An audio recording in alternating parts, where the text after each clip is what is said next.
The city is awake.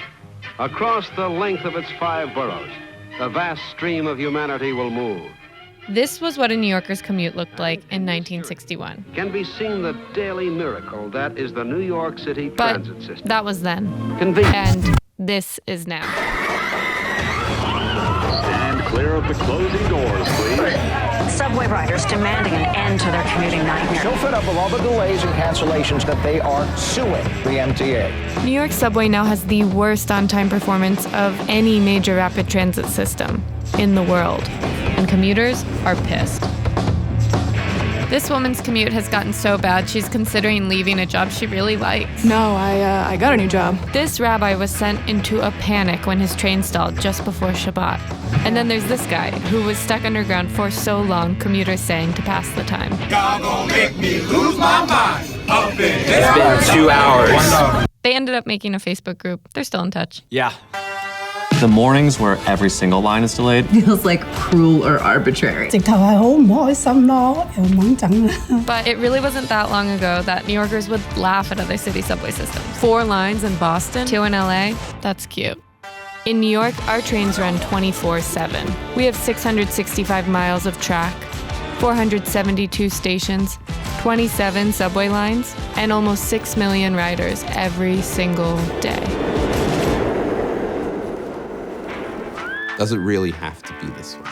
Also, has it always been this bad? Turns out, the MTA has recovered from a transit crisis before. Ladies and gentlemen, we are being helped momentarily by trains dispatcher. These were the trains in the 1970s. Poor maintenance, high crime, and widespread graffiti.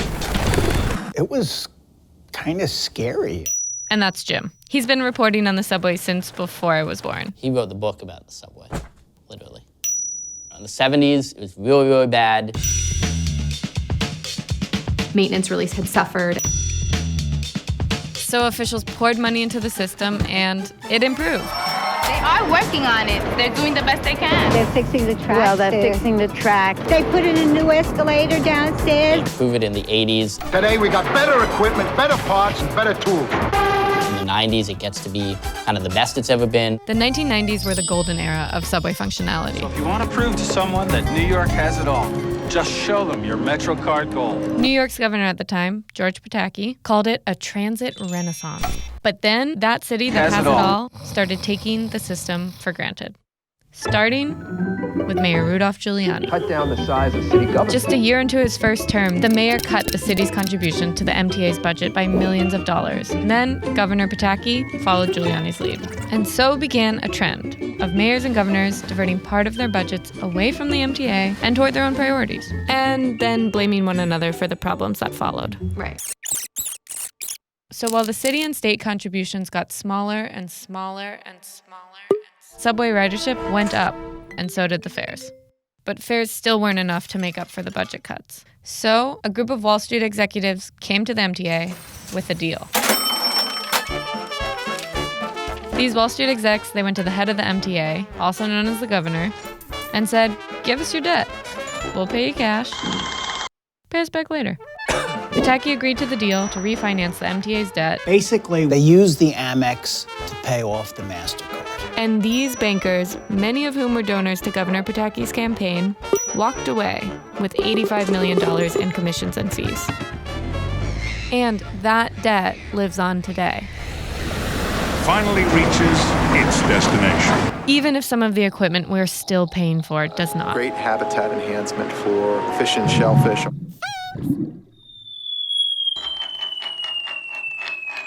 Then there was a fiscal crisis globally. That was a really big turning point for the MTA. Maintenance was withdrawn. If you're checking the cars less frequently, you're repairing the cars less frequently, then they're going to break down more frequently. So basically, the trains became slightly less reliable. But there were millions of dollars draining from the MTA's budget that could have been used for maintenance. So what happened was, this summer, Governor Cuomo's administration forced the MTA to bail out some upstate ski resorts after an unusually warm winter. So we set out to try and find out if there were a lot of other examples of the MTA being forced by the state to spend money on things that had nothing to do with the subway. And we found out about these bond issuance fees. bond issuance fees may sound a little boring. So I hired a busker to write a song about it. Well, the MTA is underfunded and operating at a loss. And over half their capital budget is money they borrow by issuing bonds. And every time they issue a bond, they get charged a fee by the state. And it's state funding cuts that force them to issue the bonds in the first place. And in the last 15 years, the MTA has paid the state over $328 million in bond issuance fees. Whoa, whoa, whoa. Let me put it this way. The MTA brings in a lot of money. The state has used that money as a piggy bank for other priorities. The next stop is Fulton Street. Fulton Street was the pet project of a guy named Sheldon Silver. He wanted Fulton Street to be the Grand Central Station of downtown Manhattan. So construction started, the years went by, and the day of the grand opening arrived. Oh, gosh, we're way over budget. At this point, the MTA board wants to scale things back. And one of the board members, Nancy Cheval, wife of Paul McCartney, said, "We're not building cathedrals here." But the next day, Sheldon Silver demanded, "You are going to build this thing the way it was originally supposed to be built, or else I'm going to veto your capital budget." So the MTA complied. $1.5 billion on one station. We didn't get an extra subway car, an extra foot of track. Nothing. Did I say it was in his district? Fulton Street was just one example. These politicians really wanted to be able to have a big project. They could champion mosaics and artwork, and everything is brand new. Shiny subway station. This is exciting, right? I did this for you. Here is my gift to you. Yeah, and I feel good about that. Of course you should. You can't really do that with replacing some ancient subway signal system that people don't even know exists. No one wants to talk about the signals. I don't think I understand how the signals even work. And neither did I. So I watched a documentary released by the MTA to learn more. People know that the system is old, but I don't think they realize just how old it is. It's not just the architecture that's 100 years old. It's a lot of the basic technology as well. We never really know where the train is. Yeah, the workers don't actually know where the trains are exactly, precisely on the tracks. They know what section they are in. So they have to keep them a safe distance apart as they go through the system. You can't just go to Best Buy and pick up something to replace this 1930s piece of equipment. New signals would mean more trains running more efficiently and closer together. But it's been 2 decades since the MTA first began its push to upgrade its signals. And so far, they've completed just one line. If you don't focus on the core needs of the system, bad things can happen.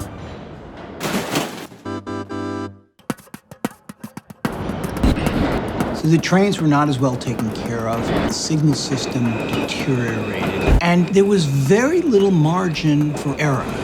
And then that margin gets even smaller with Hurricane Sandy. The worst disaster in the history of the subway system. So this is the part of the story where all of those bad decisions of the past really start wreaking havoc. The MTA is openly violating its own safety directive. A tunnel wall in Brooklyn collapses onto the tracks. We just boarded the rescue train. There have been 22 derailments. Overcrowding is definitely a problem, but the MTA can't blame everything on overcrowding. The issue is there's not one person to blame. There's been a lot of back and forth between the governor and the mayor. Blame everybody who has been in power in New York in the past 25 years. A train careens off the tracks in Harlem, injuring 34 people. And in summer of 2017, the waiting and crowding and derailments reach a breaking point. And at long last, Governor Cuomo declares a state of emergency. I mean, there is some light at the end of the tunnel. No pun intended.